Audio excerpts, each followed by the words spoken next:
What's up everyone, John from ARTV. It's time for a review of the 6th studio album by rock band Fall Out Boy. It's titled American Beauty, American Psycho. You guys probably know that I was not extremely fond of their comeback record last year, or actually 2013. I can't get it right, it's 2015 now, John, 2015. I wasn't extremely fond of Save Rock and Roll, that comeback album. It felt a little bit disconnected to me, didn't quite flow well as a whole, and I definitely had my reservations going into American Beauty, American Psycho. You guys probably know that I wasn't a huge fan of the singles that were released, like Immortals especially, and the track Centuries, but I've got to say that they've both grown on me. Centuries, like I said, I wasn't too hot on that one right out of the gate, but it's definitely improved in my mind over time. With repeated listens, I can definitely see the appeal there.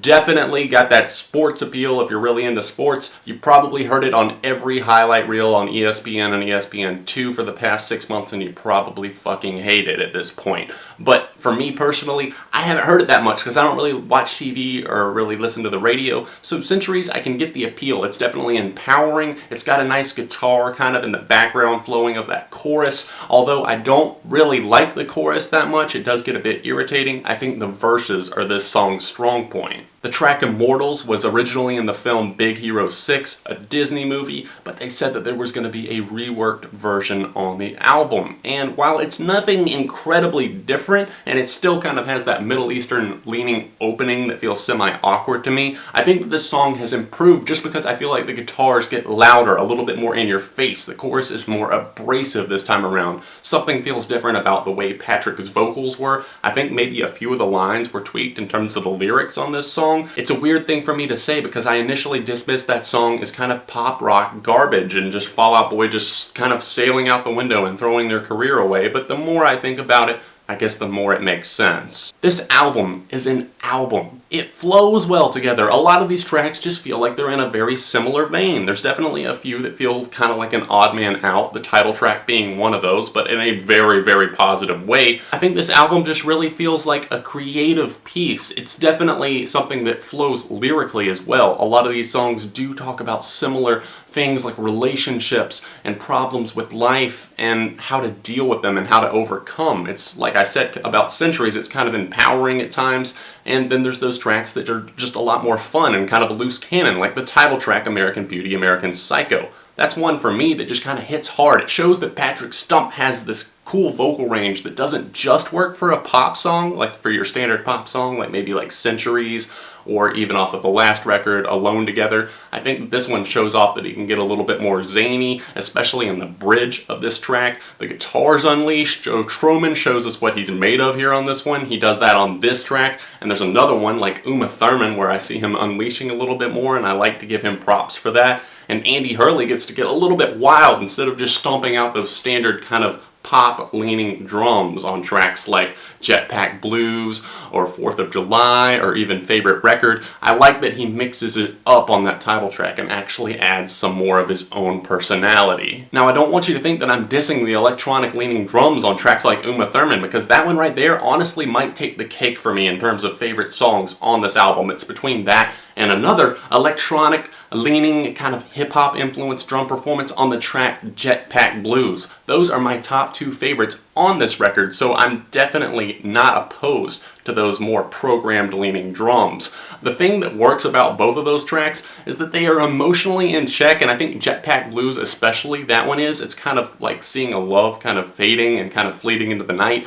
and almost like crying out. Patrick Stump is crying out to kind of try and save and fix that relationship, and then those drums come pounding and hammering during the chorus. It's got that nice guitar line that goes all throughout, kind of backs it so smoothly and makes Patrick's vocals that much more earnest in their presentation. Thurman, on the other hand, who did legally clear her name so that it could be used for this song. Apparently she heard the song and liked it. She's an actress, and I kind of like how they worked in some oddball things into this track. It's kind of a more danceable tune, one of the more danceable on this record. It manages to work in a sample of the Munsters theme song, a show from the 1960s. I mean, what? How do they pull that off and make it work incredibly well? It should not work that well. There's the perfect amount of build-up and release on that track, and I think they get that right not only on Thurman, but really all throughout this record. This one in particular does have more payoff because of that build-up with the stomping drums, and then it just kind of builds into the next verse, and so it works well that way with the sample kind of transitioning things there.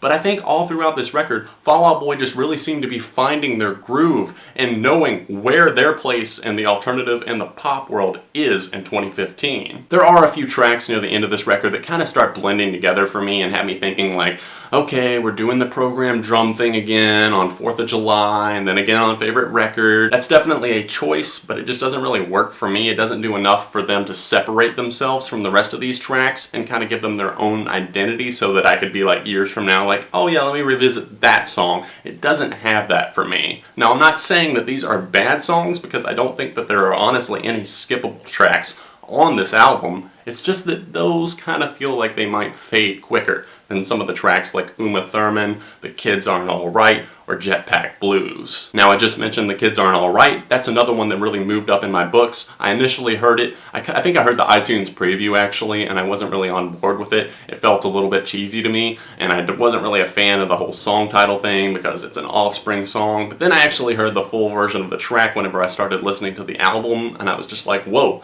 This is actually really good. It's definitely more serious in its tone, and I like that Fall Out Boy can kind of mix it up and throw in a more serious track that actually tackles some different subjects. I think that one of the main problems that I have with this track, and really a handful of them here on this record, is that the guitar gets buried, especially during the chorus. It's always there and it's always backing, but it's kind of almost like a keyboard on some of these songs. It gets buried and lost. While it could be driving some of these tracks, it almost seems like it settles for just kind of being a part of it and not really pushing anything forward. Novocaine has a killer chorus on it. I like that Patrick shows off that he can hit those falsetto vocals and make them not sound like nails on a chalkboard like some artists this past year, Maroon 5. Joe Thurman also feels a little bit more productive with his guitar on this track, and I was just complaining about how some of the mixes feel off and like the bass and guitar work kind of got buried. This is one of those where it actually works. Novocaine kind of lifts it up and puts it in the spotlight. The album definitely has a lot of good times to offer us, from its opening and charming track Irresistible to the appropriate closer Twin Skeletons Hotel in New York City.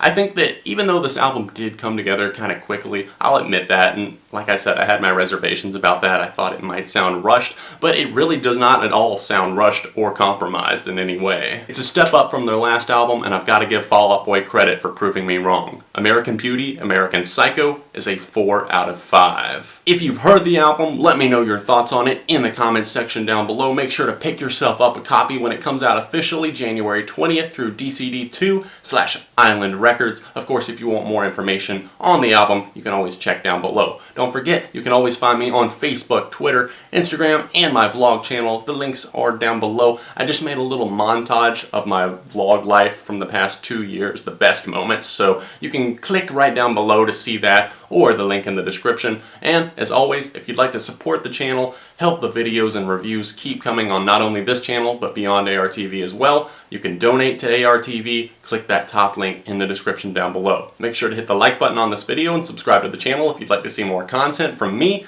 and I will see you very soon right here on ARTV.